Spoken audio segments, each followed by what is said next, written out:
Di Indonesia, ada beberapa tempat yang dikenal misterius dan bisa dikatakan keangkerannya sudah menjadi rahasia umum. Apa saja? Simak terus video spesial Halloween dari Tomo News Indonesia.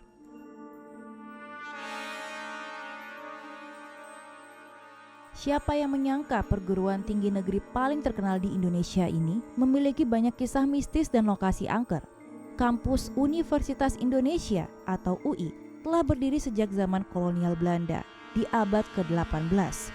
Salah satu sosok yang terkenal suka menampakkan diri di berbagai tempat di kampus UI yaitu sosok hantu merah. Sudah lama hantu merah bergentayangan di area sekitar kampus. Menurut pengakuan dari banyak mahasiswa, hantu merah digambarkan sebagai sosok wanita berambut panjang dan memakai selendang merah. Ada juga yang melihatnya dalam wujud wanita tua, wanita Belanda, atau sosok wanita yang sekujur tubuhnya dipenuhi darah. Sebenarnya tidak ada yang tahu pasti asal-usul mitos hantu merah. Menurut warga setempat, hantu merah sebenarnya adalah arwah gadis yang meninggal di hutan kota UI. Namun sebagian mahasiswa mengaitkannya dengan beberapa kematian mahasiswi yang pernah terjadi di area kampus. Hantu merah terkenal suka menampakkan diri tanpa menyakiti siapapun.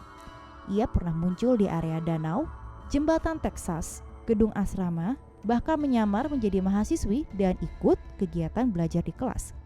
Sosok hantu merah ini pernah sampai diteliti dan menjadi bahan skripsi seorang mahasiswa antropologi UI. Setelah melakukan observasi, mahasiswa itu mengaku tidak mendapati penampakan hantu merah, padahal ia mengaku seorang penakut. Namun, ia kerap merasakan hal tidak enak saat mendatangi beberapa lokasi.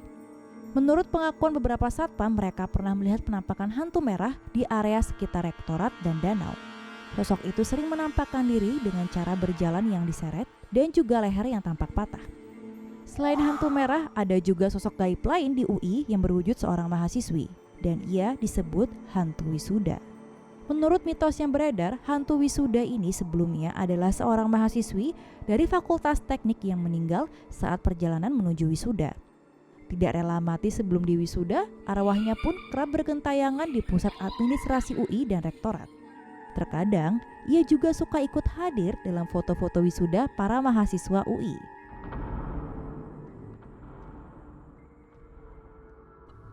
Di balik pemandangannya yang indah, Sungai Musi menjadi salah satu sungai di Indonesia yang menyimpan kisah mistis. Sungai Musi adalah salah satu sungai tertua di Nusantara yang melintasi 17 kabupaten di Pulau Sumatera. Sungai sepanjang 750 km itu dipercaya oleh warga setempat memiliki penunggu berwujud mengerikan yang bernama Antu Banyu. Kisah Antu Banyu sendiri sudah ada sejak lama, diwariskan turun-menurun oleh warga Sumatera Selatan. Sebagian warga menyebut Antu Banyu adalah makhluk purba, tapi sebagian juga percaya kalau ia adalah sosok berupa jin yang menetap di sungai tersebut. Wujud Antu Banyu sendiri digambarkan sebagai sosok wanita berambut hitam, panjang, dan tubuhnya berlendir. Antu Banyu suka menarik orang masuk ke sungai. Ia sering muncul saat maghrib menjelang malam atau saat air sungai pasang. Antu Banyu akan menghisap darah melalui ubun-ubun kepala sampai mangsanya mati. Warga percaya orang yang hilang atau tenggelam di Sungai Musi adalah korban dari Antu Banyu, dan korban dipastikan tidak akan kembali dalam keadaan hidup. Sebagian korban hilang begitu saja, sementara korban yang kembali biasanya ditemukan mengapung di sungai dengan posisi terduduk dan kepalanya berlubang atau dalam posisi aneh lainnya. Antu Banyu biasanya suka menjebak warga yang tinggal di rumah kayu pesisir sungai. Konon katanya, Antu Banyu akan melumurkan lendir tubuhnya pada tangga rumah, kemudian menunggu mangsanya terpleset hingga jatuh ke sungai. Seorang pria mengaku pernah ditarik oleh Antu Banyu. Ia bercerita saat masih muda, ia pernah tinggal di rumah kayu yang berada di samping sungai di daerah Kedukan. Suatu malam ia bersama kawannya sedang buang air di samping halaman depan atau yang disebut garang. Biasanya ketika air mulai pasang, warga yang tinggal di pesisir sungai tidak buang air ke toilet, melainkan di garang. Setelah selesai, pria itu menuruni tangga. Tampak air masih setengah pasang, dan tangga belum tenggelam sepenuhnya. Saat ia melangkah turun, tangga terasa sangat licin dan ia pun tergelincir. Ia mengungkapkan kalau ia merasa tubuhnya seperti terlilit dan ditarik tenggelam ke bawah. Untungnya ia berhasil berteriak memanggil temannya yang kemudian ditolong dan berhasil naik kembali. Hingga saat ini, ibu-ibu yang tinggal di tepi sungai masih sering berpesan kepada anak-anaknya untuk berhati-hati saat bermain di sungai. Warga juga memperingatkan bagi para nelayan yang memancing saat maghrib. Dan ada satu pertanda yang perlu diwaspadai. Apabila kail pancingan tersangkut, lebih baik langsung pergi karena itu adalah jebakan dari hantu banyu. Ia akan memegang kaki dan langsung menyeret korban ke dalam Sungai Musi hingga tenggelam. Sebuah kebakaran hebat pernah terjadi di sebuah hotel ternama di kawasan Sanur, Bali, tepatnya di Hotel Grand Ina Bali pada tahun 1993. Banyak kamar, lobi hotel hingga pohon kelapa di luar hotel yang hangus terbakar. Tapi hanya ada 2 kamar yang lolos dari api. Hotel Grand Ina Bali sendiri sudah berdiri sejak tahun 1966. Di sana terdapat 2 kamar yang diperlakukan secara khusus dan memiliki sejarah. Kamar 327 dan 2401 dikenal sebagai kamar suci dan kamar keramat. Kamar 2401 menjadi kamar keramat yang dipercaya sebagai tempat persinggahan bagi Ratu Pantai Selatan, Nyai Roro Kidul. Kamar keramat ini kebetulan memiliki posisi yang menghadap tepat ke arah selatan pantai. Ruang kamar ini khusus berbentuk cottage dan terletak di luar gedung hotel. Seluruh bagian isi ruang kamar dicat berwarna hijau, termasuk beberapa meja di luar kamar yang ditutup dengan kain hijau mengkilat. Pada bagian luar kamar juga dihias dengan beberapa payung khas, serta lukisan besar sang ratu. Kamar 327 merupakan kamar suci yang dipercaya sebagai tempat peristirahatan roh Presiden pertama Indonesia, Insinyur Soekarno. Sejarah Bali melaporkan, dulu Soekarno sering menginap di kamar 327 apabila sedang berkunjung ke Bali. Kamar yang berada di lantai 3 ini menghadap ke arah lobi depan dan berada persis di atas front office. Terdapat 2 kasur yang dipisahkan dengan meja kecil di dalam kamar itu. Pada salah satu kasur dipakaikan spray berwarna krem keemasan yang merupakan tempat Bung Karno. Di dalam kamar itu dipajang banyak lukisan dan foto mendiang Soekarno. Pada bagian luar pintu kamar ditempelkan tanda bertuliskan kamar suci. Hingga saat ini kamar itu dikhususkan dan masih meninggalkan aura mistis yang kuat. Kamar suci dan kamar keramat telah disucikan dan tidak dapat disewakan bagi siapapun dan untuk apapun. Kamar keramat 2401 tidak diperkenankan masuk sama sekali kecuali untuk keperluan ritual. Sedangkan kamar suci masih bisa dibuka untuk kunjungan setiap Kamis pukul 17.00 sampai 21.00 waktu setempat. Kunjungan dibatasi waktu maksimal 30 menit dan hanya 4 orang yang diperkenankan masuk. Tidak diperbolehkan mengambil gambar dan memakai alas kaki saat berada di dalam kamar. Salah satu tokoh politikus Indonesia yang pernah datang mengunjungi hotel dan kamar suci adalah Megawati Soekarno Putri. Megawati diketahui biasa datang ke kamar suci pukul 24.00 dan berdiam di sana selama sekitar setengah jam.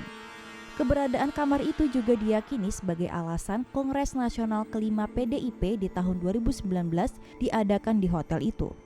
Pada sambutan pembukaan Kongres, Megawati bahkan sempat menyatakan kalau Soekarno hadir dalam acara tersebut.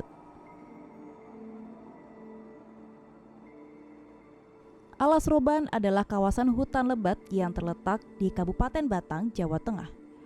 Bagian hutan dijadikan jalan penghubung antara kota Batang dan Semarang yang berkelok-kelok, curam, dan terkenal banyak memakan korban jiwa. Marak terjadi kecelakaan dan kejadian mistis di jalan di kawasan Alas Roban. Jalan sepanjang 54 km ini dibangun pada masa penjajahan Hindia Belanda sekitar tahun 1811. De Grote Postweg atau Alas Roban dibangun dengan keringat para pekerja rodi di masa itu. Banyak pekerja yang kelelahan, disiksa hingga meninggal dunia. Kejamnya lagi, banyak mayat pekerja yang dibuang begitu saja di pinggir jalan di kawasan itu. Sudah lama jalan Alas Roban menjadi tempat pembuangan mayat, termasuk mayat korban penembakan misterius. Konon pada tahun 1980-an, pemerintah Indonesia membentuk kelompok operasi rahasia yang dinamakan Petrus atau penembak misterius. Petrus adalah operasi yang ditujukan untuk mengurangi angka kejahatan yang tinggi saat itu. Operasi dilakukan dengan menembak siapapun yang dianggap sebagai pelaku kriminal tanpa melewati proses hukum.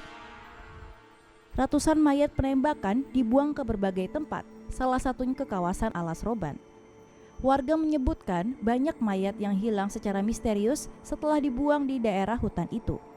Alhasil, Alas Roban terkenal menyeramkan dan meninggalkan banyak kejadian misterius sampai hari ini. Ada salah satu kisah misterius yang pernah dialami oleh seorang pria saat berkendara melewati Alas Roban. Ia menggunakan sepeda motor dan berkendara di malam hari. Saat itu sedang gerimis.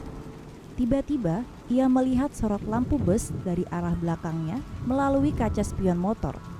Ia pun melambatkan lajunya untuk membiarkan bus itu lewat, tetapi bus tersebut tidak menyalip motornya dan malah ikut melambat.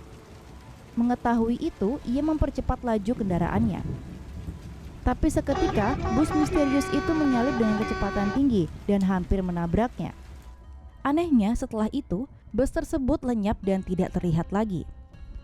Namun di balik kisah misterius yang beredar, sebenarnya kondisi jalan di Alas Roban memang cukup berbahaya. Jalanan itu memiliki banyak tikungan tajam dan tanjakan yang curam. Ruas jalan pun sempit dan minim penerangan, terutama di malam hari. Meski begitu, dari beberapa kecelakaan yang pernah terjadi, biasanya korban yang selamat mengaku mengalami kejadian mistis sebelum kecelakaan terjadi.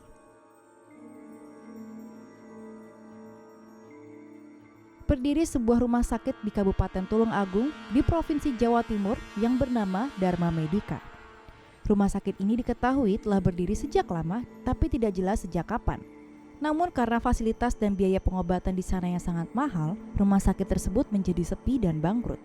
Bangunan yang telah lama ditinggalkan itu meninggalkan kisah menyeramkan yang masih dipertanyakan hingga saat ini. Ada sebuah kisah dari sepasang suami istri yang mengaku pernah mendatangi rumah sakit tersebut untuk bersalin. Saat itu keduanya melihat rumah sakit sedang dalam keadaan ramai. Banyak pasien, dokter, dan suster yang beraktivitas. Bahkan gedung masih dijaga oleh penjaga di pos parkir. Beberapa hari selepas bersalin dan ingin kontrol kembali ke rumah sakit, keduanya malah mendapati bangunan itu kosong dan terbengkalai. Kisah kedua diceritakan oleh seorang pasien rumah sakit di sana. Wanita berusia 55 tahun bernama Aminah mengaku dirawat oleh perawat misterius. Sebelumnya Aminah menderita penyakit liver dan berada dalam kondisi yang terus memburuk. Mata dan kuku Aminah menguning, bahkan diperkirakan kalau hidupnya tidak akan lama lagi. Selama di rumah sakit, Aminah dirawat di kamar kelas A dengan perawatan intensif. Hingga pada suatu malam, seorang perawat tua yang tampak sebaya dengannya datang memeriksa dirinya. Perawat itu datang setiap pukul 2 dini hari selama 7 hari berturut-turut. Setelah 7 hari, dokter terkejut karena melihat kondisi Aminah membaik dan dokter juga tidak tahu apa penyebabnya. Aminah kemudian bertanya kepada dokter dan suster tentang perawat yang biasa memeriksanya pukul 2 dini hari. Ia ingin berterima kasih pada perawat tua tersebut. Namun dokter dan perawat terkejut saat mendengar pertanyaan Aminah karena tidak ada jam pemeriksaan lewat dari jam 12 tengah malam. Selain itu, tidak ada perawat tua yang bekerja di rumah sakit itu seperti yang Aminah maksud. Aminah juga menambahkan kalau perawat misterius itu selalu datang dari arah selatan. Padahal di sana tidak ada ruang perawat, melainkan sebuah kamar mayat. Dari kelima tempat angker tadi, mana yang menurut Anda paling menyeramkan? Tuliskan pendapat Anda di kolom komentar.